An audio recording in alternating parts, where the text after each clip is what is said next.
መቼም በህይወታችን ውስጥ ከሰዎች ጋር ስንጋጭ ምን ነክቶኝ ነው ብለን የምንጠይቅበት ጊዜ አለ። ግን ለምን? ውድ የሚረር ቲዩብ ቻናል ቤተሰቦች፣ ዛሬ ደግሞ በጣም አጓጊና ህይወታችሁን ሊቀይር የሚችል አንድ ሐሳብ ይዤላችሁ መጥቻለሁ። ሁላችንም በዙሪያችን ካሉ ሰዎች ጋር እንኖራለን፣ እንሰራለን፣ እንዋደዳለን፣ እንጣላለን። ነገር ግን ለምን እንደዚህ ያደረግን ብለን የምንገረምባቸው ጊዜያት ስንት ናቸው? ሰዎች ከውጪ ስንታይ የቱንም ያህል ደግ ወይም የተረጋጋን ብንመስል ከውስጣችን ግን ከኛ እይታ የተሰወሩ ብዙ የተፈጥሮ ህጎች አሉ። ዛሬ የምናወራው ስለኛ ስለራሳችንና ስለ ሰው ልጆች ስነ ልቦና ነው። ራሳችንን ሳናውቅ የሌሎች ዓለምን መረዳት አንችልም። ታዲያ ዛሬ አብረን የምንቃኘው ነገር ሰዎች ለምን እንደሚበሳጩ፣ ለምን እንደሚቀኑ፣ በጭንብል ስር ተደብቀው እንዴት እንደሚኖሩና እኛስ ከዚህ ሁሉ ዥንብር ውስጥ እንዴት ራሳችንን ማውጣት እንደምንችል በሰፊው እንመለከታለን። እስከ መጨረሻው አብራችሁን ቆዩ። መቼም በህይወታችን ውስጥ ከሰዎች ጋር ስንጋጭ ምን ነክቶኝ ነው ብለን የምንጠይቅበት ጊዜ አለ። በድንገት አንድን ሰው የሚያበሳጭ ነገር እንናገራለን፣ ከዛም እንጸጸታለን። ወይም ደግሞ ፈጽሞ የማይመጥነንን ህይወታችንን ሊያበላሽ የሚችል ሰው ላይ እንወድቃለን። ይህ ሁሉ ለምን ሆነ እንላለን። እውነታው ግን ከምናስበው በላይ ጥልቅ ነው። እኛ ሰዎች ከውጪ ስንታይ ሙሉ በሙሉ በንቃትና በህሊና የምንመራ እንመስላለን።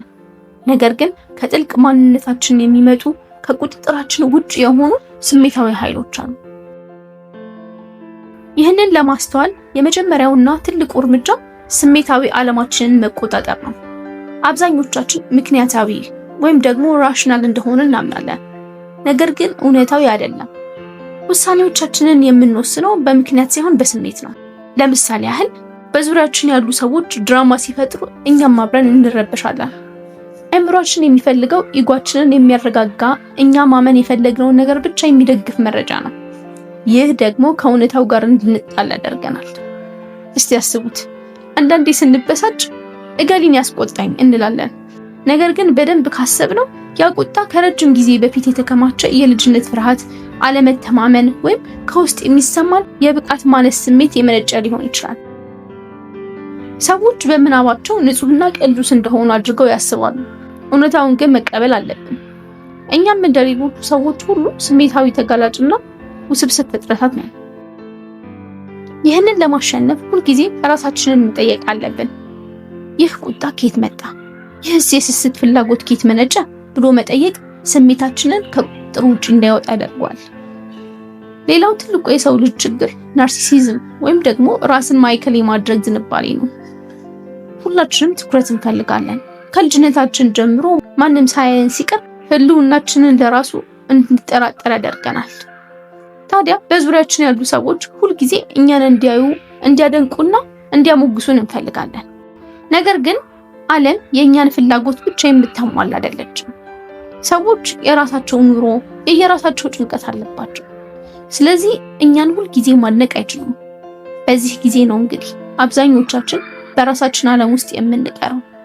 ራሳችንን የምንወድበት፣ እኛ ብቻ ትክክል የምንሆንበትን የውሸት ስዕል በአእምሯችን እንቀርጻለን። አንዳንዶች ይህንን ከልክ በላይ በመግፋት ጥልቅ ናርሲሲስቶች ወይም ዲፕ ናርሲሲስት ይሆናሉ። እነዚህ ሰዎች ታዲያ ለውስጣቸው ምንም አይነት ሰልፍ ስቲም የላቸውም። ማለትም ለራሳቸው ከፍ ያለ ግምት የላቸውም። ስለዚህም የሌሎችን ትኩረትና መደነቅ፣ መሞገስ ካላገኙ መኖር አይችሉም። በትንሽ ነገር ይበሳጫሉ፣ ሲተቹም ወደ ከፋ ቁጣ ወይም በቀል ይገባሉ። ከነሱ ጋር መኖር ከባድ ነው። ምክንያቱም ዓለም ሁሉ በእነሱ ዙሪያ ብቻ እንድትሽከረከር ይፈልጋሉ። እኛ ግን ከዚህ ከፍ ባለ ደረጃ መሆን እንችላለን። ራሳችንን ከከንቱ ውዳሴ መጠበቅ ስንጀምር ትኩረታችንን ከራሳችን ወደ ውጪ ማዞር እንችላለን። ያን ጊዜ ነው እውነተኛ መተሳሰብ የሚመጣ። መተሳሰብ ወይም ኢምፓቲ ማለት የሌሎችን ስሜት ከውስጥ ማየት ማለት ነው። የሌሎችን አመለካከት ለመረዳት መሞከር ጭምር ነው። ሰዎች ለምን እንደዚህ እንዳደረጉ ስናስብ ዓለማችን ትሰፋለች። አላስፈላጊ ግጭቶችም ከህይወታችን ይጠፋሉ። ሌላው ትልቁ የሰው ልጅ ተፈጥሮ ጭንብል ማጥለቅ ነው። ሰዎች በህብረተሰቡ ፊት ሲቀርቡ ሊያሳዩን የሚፈልጉት ምርጡን ገጽታቸውን ነው።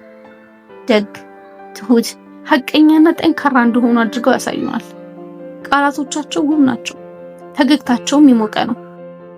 ሰዎች የቱንም ያህል ጭንብል ቢለብሱ እውነተኛ ስሜታቸውን ግን በየጊዜው በአካል ቋንቋ ይነግሩናል። ማለትም በፊት መሸብሸብ፣ የድምፅ ቃና መለወጥ፣ የሰውነት ጥንካሬ ወይም መጥበብ፣ የአይን እንቅስቃሴዎች ሁሉ እውነቱን ይናገራሉ። እኛ ግን በአብዛኛው የምንሰማው ሰዎች የሚሉትን ቃል ብቻ ነው። ቃል ደግሞ እውነትን ለመሸፈን በጣም ጥሩ መሳሪያ ነው። ስለዚህ በዙሪያችን ያሉትን ሰዎች በትክክል ማወቅ ከፈለግን ቃላቶቻቸውን ብቻ መስማት ማቆም አለብን ማለት ነው። ሰዎችን በጸጥታ ማየትና ማስተዋል ማዳመጥም ልንለምድ ይገባል። አንድ ሰው ሲያወራን በእርግጥ ከልቡ ነው ወይስ የሆነ ነገር እየደበቀ ነው? ይህን ለማወቅ የሰዎችን ድምፅና የሰውነት ቋንቋ ማመሳከር እንችላለን። ሰዎች የራሳቸው የውስጥ ባህሪ ወይም ካራክተር አላቸው። የሰው ባህሪ በአንድ ቀን የሚቀየር ነው። ከልጅነት ጀምሮ በየዕለቱ ልማዶች የተገነባ ነው። ሰዎች አንድን ስህተት ወይም ክፉ ነገር በድንገት አደረኩት ቢሉን እናምናለን። ነገር ግን ሰዎች ፈጽሞ አንድ ነገር በአጋጣሚ አንድ አድርገው አይተውትም። ባህሪያቸው ሁልጊዜ ይደጋገማል። ስለዚህ ከሰዎች ጋር ስንሰራ ወይም የትዳር አጋር ስንመርጥ ውብ ንግግራቸውን ወይም ገጽታቸውን ብቻ ሳይሆን ባለፈው ጊዜ ያሳዩትን ባህሪና የድርጊት ንድፍ ማለትም ፓተርን ማየት አለብን። ጠንካራ ባህሪ ያለው ሰው ፈተና ሲገጥመው ራሱን ይቆጣጠራል፣ ከስህተቱ ይማራል፣ ከሌሎች ጋርም ተስማምቶ ይኖራል። ደካማ ባህሪ ያለው ሰው ግን ሁልጊዜ ሰዎችን ይወቅሳል፣ በችግር ጊዜ ይሰወራል፣ ሌሎችን ለመጉዳትና ለመውቀስም ወደኋላ አይልም። ስለዚህ በህይወታችን ውስጥ ትክክለኛ ሰዎችን መምረጥ ከሁሉ በላይ ወሳኝ ነው። ሌላው ደግሞ የሰው ልጅ ዘላለማዊ ናፍቆት ተፈጥሮ ነው። ሁላችንም ያለንን ሳይሆን የሌለንን እንመኛለን። ሳር ከጥርሱ የለመለመ ይመስለናል። የሌሎችን ህይወት ሁልጊዜ ከኛ የተሻለ ይመስለናል። አንድን ነገር ለማየት ስንጓጓ እንኖራለን። ነገር ግን ያንን ነገር ስናገኘው ደስታችን ለአጭር ጊዜ ብቻ ቆይቶ እንደገና ወደ ባዶነት ስሜት እንመለሳለን። ይህ የሆነበት ምክንያት የሰው ልጅ አይምሮ ሁልጊዜ አዳዲስ ነገሮችን በመፈለግ ላይ የተገነባ ስለሆነ ነው። ማስተዋል ያለብን ነገር ቢኖር ደስታ የሚገኘው ነገሮችን በመያዝ ሳይሆን እሱን በመፈለግና በሂደቱ ውስጥ ባለው ጉዞ ውስጥ ነው። በተጨማሪም ጊዜን ማስተዋል። አብዛኞቻችን በወቅታዊ ስሜትና ዜና እንወሰዳለን ወይም እንናደዳለን። ዛሬ የተፈጠረው ትንሽ ነገር ትልቅ ይመስለናል። ነገር ግን ከፍ ብሎ ያለውን ትልቅ ምስል ማየት እንችላለን። የረጅም ጊዜ ግቦቻችንን እንጠብቃለን? በፍጹም። አንዳንዴ ለአጭር ጊዜ ዓላማዎች ብለን የረጅም ጊዜ ህይወታችንን እንዳናበላሽ ጥንቃቄ ማድረግ ይገባናል። ትዕግስትና የረጅም ጊዜ እይታዎች የሰዎች ሁሉ የስኬት ሚስጥር ናቸው። በመጨረሻ ማስተዋል ያለብን አንድ ትልቅ እውነት አለ። ሞት። ሁላችንም እንሞታለን። ይህንን ሐሳብ ግን ሁል ጊዜ እንሸሸዋለን። ሞትን መርሳት ወይም አለማሰብ ህይወታችንን ትርጉም የለሽ ያደርገዋል። ሞትን ሁል ጊዜ ማሰብ ግን ህይወታችንን አጭርና ዋጋ ያለው እንደሆነ እንዲሰማን ያደርጋል። ጊዜያችን አጭር መሆኑን ስናውቅ ትልልቅ ነገሮችን ለማድረግ እንነሳሳለን። አላስፈላጊ በሆኑ ትናንሽ ግጭቶችና ቂም በቀል ላይ ጊዜያችንን እናናጥፋለን። ወላጆቼ፣ ህይወት ውብ ናት። ራሳችንን ስንረዳ፣ የሰው ልጆችን ተፈጥሮ ስናጠና፣ ዓለምን የምንመለከትበት መንገድ ሙሉ በሙሉ ይቀየራል። ከሰዎች ጋር ያለን ግንኙነት ለስላሳና ትርጉም ያለው ይሆናል። ውስጣችን ያለው ድብቅ ብርሃንና ጥንካሬ አውጥተን እንኖራለን። ይህን ቪዲዮ እስከ መጨረሻው ስለተከታተላችሁኝ አመሰግናለሁ። ሐሳባችሁን በኮሜንት አስቀምጡልን። ላይክ እና ሰብስክራይብ ማድረግም አትርሱ። ቀጣይ በሚያስደንቅ ቪዲዮ እስከምንገናኝ ድረስ ሰላም።